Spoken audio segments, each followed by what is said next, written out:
दूसरी शादी कर लो। अरे तुम्हारे संतान नहीं हुई तो तुम्हारी बहन की संतान हो जाती, परिवार का नाम होता। बहन भी बांझ है और तुम कह रही शादी करो।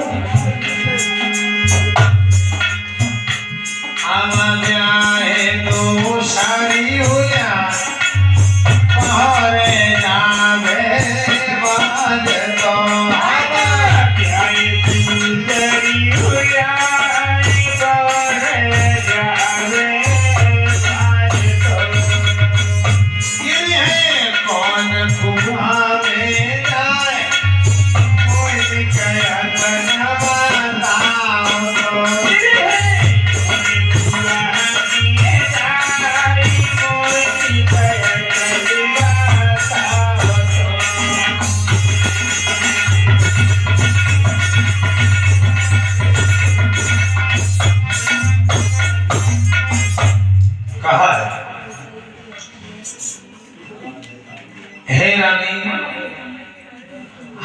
दूसरी शादी नहीं करेंगे। दूसरी रानी जो महल में आएगी वो तुम्हें घर से निकलवाने की जिद करेगी, तब क्या होगा? रानी ने कहा महाराज मैं हर दुख सहन करूंगी लेकिन स्वामी को सुखी रखूंगी। राजा रानी रो रहे हैं दोनों महल में। ब्राह्मण देव ने विचार किया, न जाने क्या बात। बानी आई और तुरंत ही महाराज को बुला करके ले गई। अरे हमें चलकर के देखना चाहिए कि कारण क्या है। राजा देवर सिंह के महल में ब्राह्मण देव आए। राजा रानी दोनों को भक्तों रोते देखा, समझ गए ब्राह्मण देव और कहा राजा तुम रो रहे हो? हाँ महाराज, इस रोने धोने से कोई काम नहीं चलेगा। हम तुम्हारे रोने धोने का कारण जानते हैं। जानते हैं तो पूछ रहे महाराज। आप संतान न होने से दुखी हैं? हाँ महाराज। आप एक काम करो, हाँ बाग लगाओ और ज्यादा न कर सको तो केवल 9 वृक्ष लगवाओ, नवग्रह पूजन करवाओ, जिससे घर में सुख शांति आए। महाराज हाँ, आप 9 वृक्षों की बात करते हैं, 9 लाख का बाग लगवा देंगे, ऐसी क्या बात है? जो 9 लाख का बाग लगवाने की बात सुनी पंडित जी बोले राजन अगर इतना कर सकोगे तो बहुत अच्छी बात है। तो आप बताएं, बाग लगवा और बाग में धर्मशाला बनवाओ, भोलेनाथ जी का मंदिर बनवाओ, मूर्ति स्थापना करवाओ, धर्मशाला बनवाओ और इतने बड़े बाग के बीच में बहुत सुंदर तालाब बनवाओ जिसमें हमेशा पानी भरे रहने की व्यवस्था हो।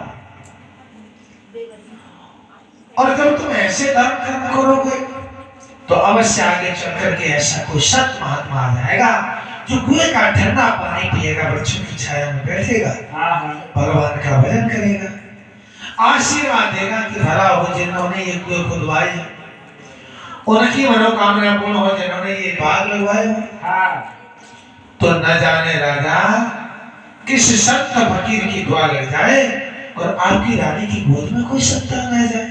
महाराज हाँ, और दुआ कीजिए वो पाप भी बढ़ेगा तो पाप कैसे बढ़ेगा? पाप कैसे बढ़िए? हाँ, कोई संत फकीर जी बगिया भूखो प्यासे चलो आओ, हाँ अगर खाली पेट पानी पी लो मरेगा तो बहुत इंतजाम करिए। ठीक है महाराज। कथा प्रेमी और राजा जेवर सिंह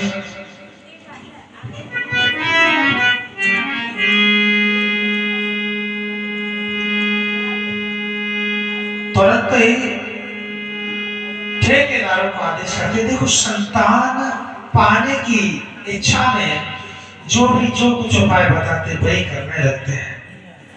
बाग लगवाने की बात आई तो राजा ने ठेकेदारों से कहा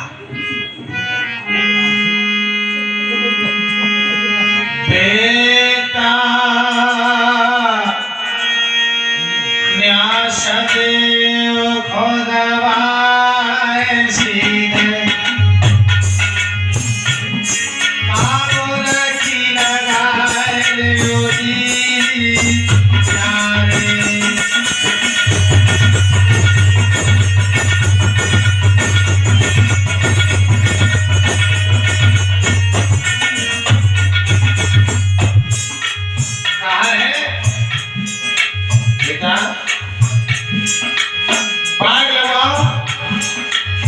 सुंदर वृक्ष बनवाओ।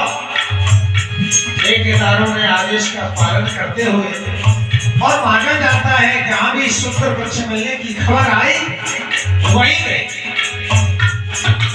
कारोल जाकर के कहा